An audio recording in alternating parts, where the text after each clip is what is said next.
और अनेकों तरह के अनुभव हुए, होते रहे।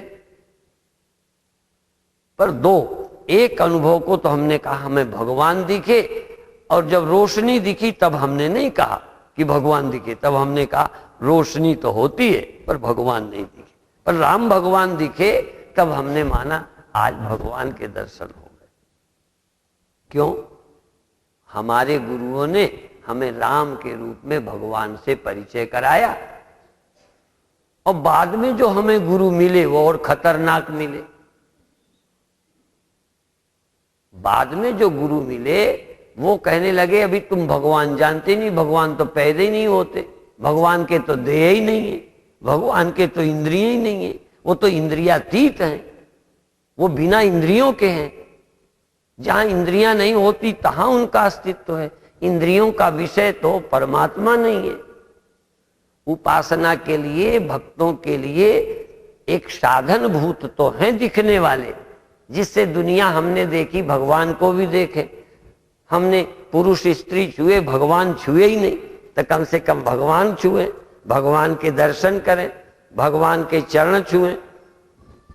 इस तरह से भगवान को देखें, छुएं, मिलें, समीप बैठें, वो तभी संभव है जब हमारे को दिखने वाले हों। तो ये भक्ति के लिए, उपासना के लिए है, पर ज्ञान के लिए ये भगवान नहीं है। ज्ञान के लिए तो भगवान इंद्रियों के विषय नहीं है, भगवान मन से मालूम नहीं पड़ते, भगवान जाने नहीं जाते। क्यों? एक भगवान के अलावा हो, एक भगवान हो, फिर उसे जाने। जहां भगवान के सिवा कोई नहीं होता, क्योंकि अनेक वहां होते हैं जहां मन और इंद्रियां होती हैं। जहां मन और इंद्रियां नहीं होती तहां अनेक ही कोई नहीं होता। कौन देखे, किसे देखे, कैसे देखे? अच्छा, तुम अपनी पत्नी का आकार, अपने बेटे का आकार नहीं हो, देखो बेटा, देखो देखो,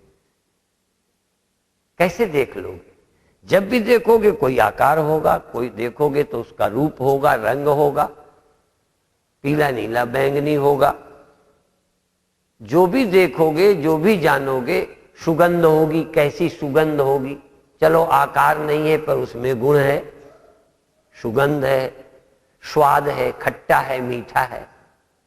परमात्मा न खट्टा है, न मीठा है, न कड़वा है। परमात्मा न दुर्गंध है, न सुगंध है। न परमात्मा लाइट है, न परमात्मा रूप है, आकार है, न परमात्मा कोई क्रिया गुण स्वभाव है। फिर परमात्मा क्या है? परमात्मा सत्य है। परमात्मा नहीं है, नहीं है, और उसका कोई ज्ञाता नहीं है। परमात्मा है, उसका कोई ज्ञाता नहीं है, उसका कोई ज्ञान का विषय नहीं है। ज्ञाता नहीं है, ज्ञान नहीं है, ज्ञेय नहीं है, और वो स्वयं ही चेतन है। उसको जानने वाला कोई और नहीं है कि मैं जानूं कि ये चेतन भगवान है, ये चेतन भगवान है, मैं चेतन को जानता हूं, ऐसा नहीं है।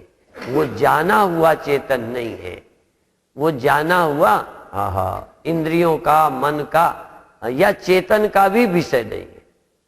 चेतन का भी वो विषय नहीं है, वो स्वयं ही है और सबका विषय करता है। ऐसा जो चैतन्य तत्व है, जो ज्ञान का विषय नहीं है, जो सत्य भी है, चैतन्य भी है, और भोक्ता भोग्य भाव से रहित आनंद स्वरूप भी है। आनंद होए पर वो भोगा नहीं जाता।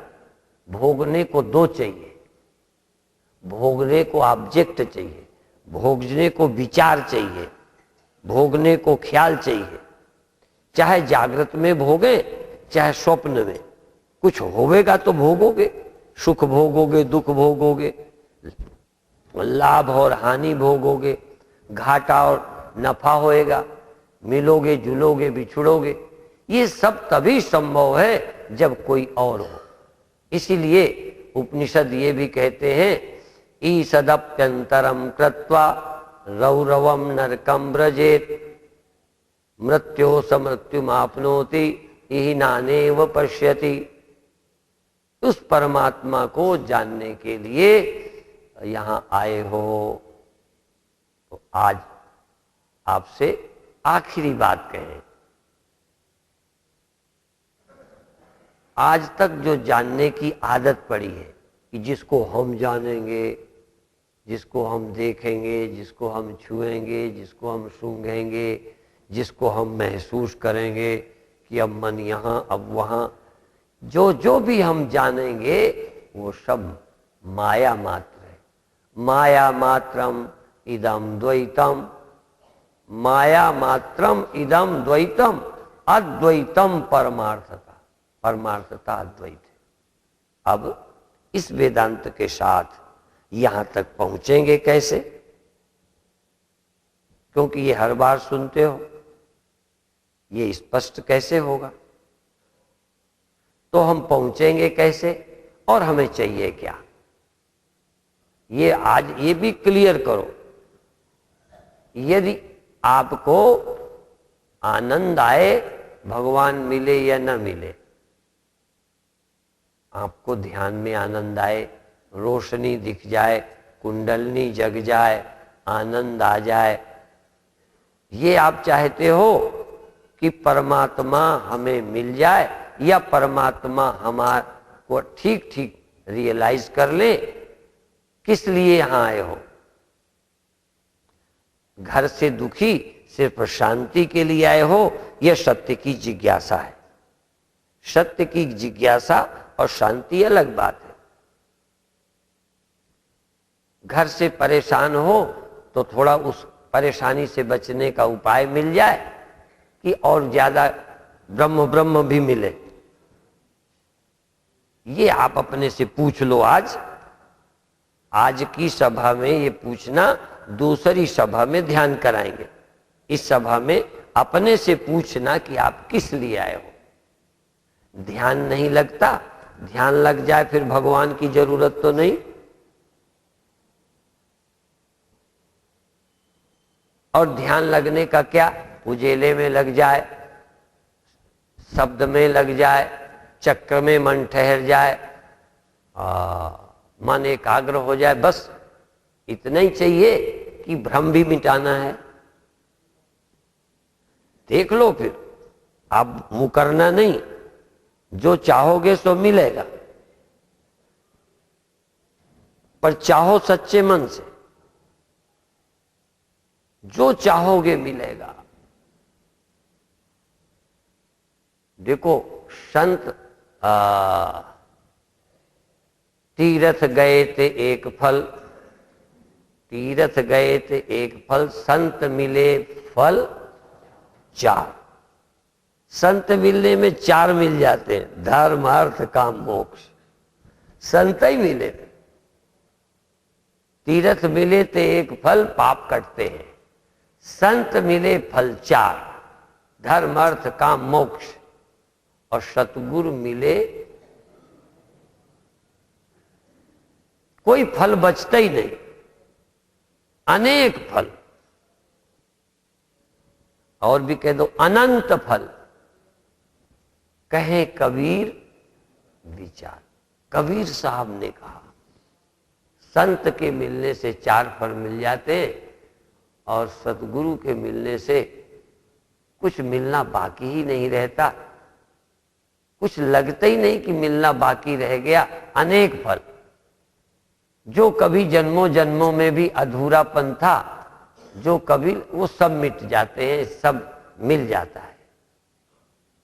तो आपको मिलेगा, पर आप पहले क्लियर कर लो। यदि कई बार लोग आते हैं, कहते एक प्रश्न करना है, मैंने एक ही करना, फिर दूसरा मत करना। लोग एक से शुरू करते हैं, धोखा देते हैं, धीरे धीरे पटाते हैं, कहेंगे एक थोड़ा सा एक प्रश्न, वो थोड़ा सा नहीं, इतना बड़ा, इतना लंबा, इतने प्रश्न कि बच्चे से बच्चे प्रश्न के पैदा होते हैं।